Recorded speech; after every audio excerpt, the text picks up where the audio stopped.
Once upon a midnight dreary, while I pondered, weak and weary, over many a quaint and curious volume of forgotten lore, while I nodded, nearly napping, suddenly there came a tapping, as of someone gently rapping at my chamber door. "'Tis some visitor," I muttered, tapping at my chamber door. Only this, and nothing more.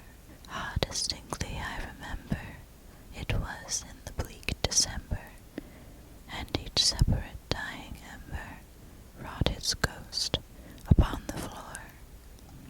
Eagerly I wished the morrow, vainly I had sought to borrow from my books surcease of sorrow, sorrow for the lost Lenore, for the rare and radiant maiden, whom the angels name Lenore, nameless here for evermore.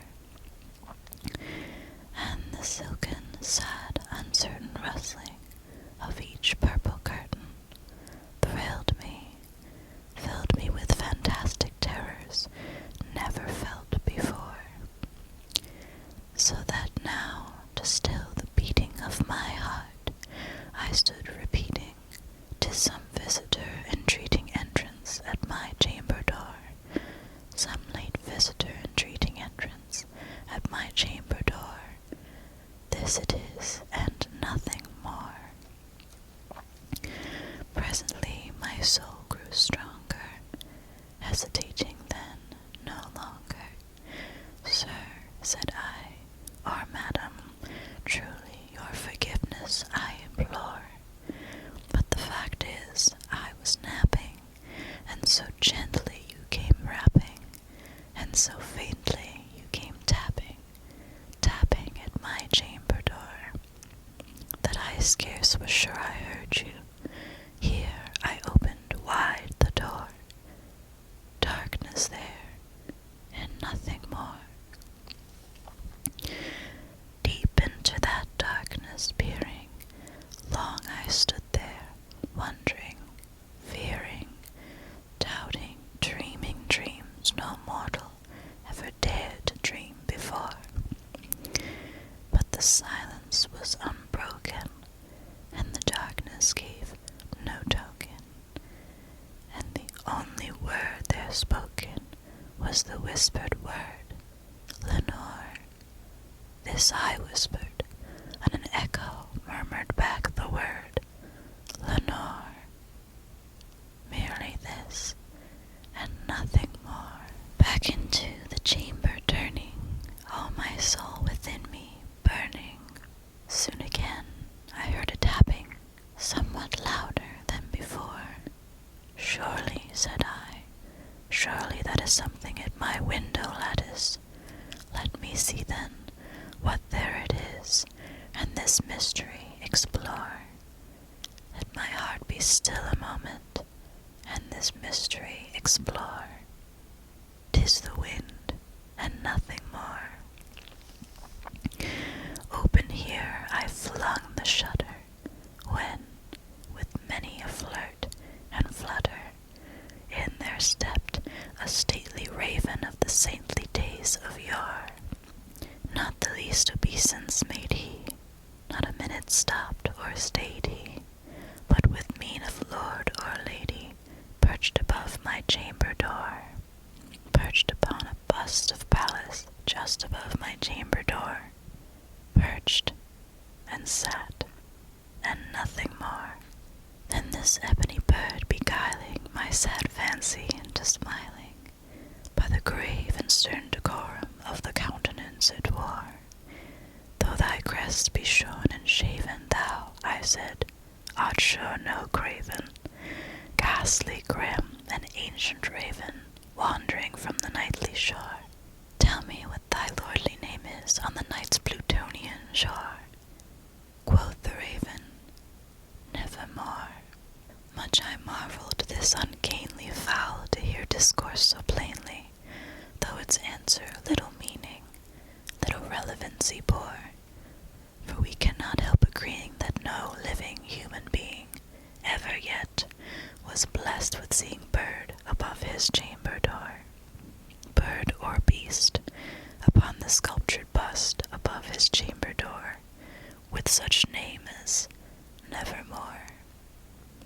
But the raven, sitting lonely on the placid bust, spoke only that one word, as if his soul in that one word he did outpour. Nothing farther than he uttered, not a feather then he fluttered, till I scarcely more than muttered, other friends have flown before. On the morrow he will leave me, as my hopes have flown before. Then the bird said, Nevermore, startled at the stillness broken by a reply so aptly spoken. Doubtless, said I, what it utters is its only stock and store, caught from some unhappy master, whom unmerciful disaster followed fast, and followed faster till his songs one burden bore, till the dirges of his hope that melancholy burden bore of never, nevermore. But the raven still beguiling my sad fancy into smiling, straight I wheeled a cushioned seat in front of bird and bust and door.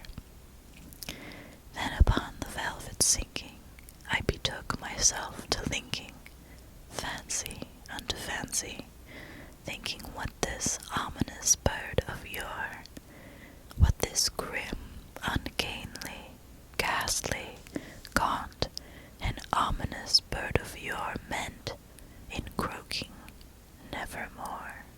This I sat, engaged in guessing, but no syllable expressing, to the fowl whose fiery eyes now burned into my bosom's core.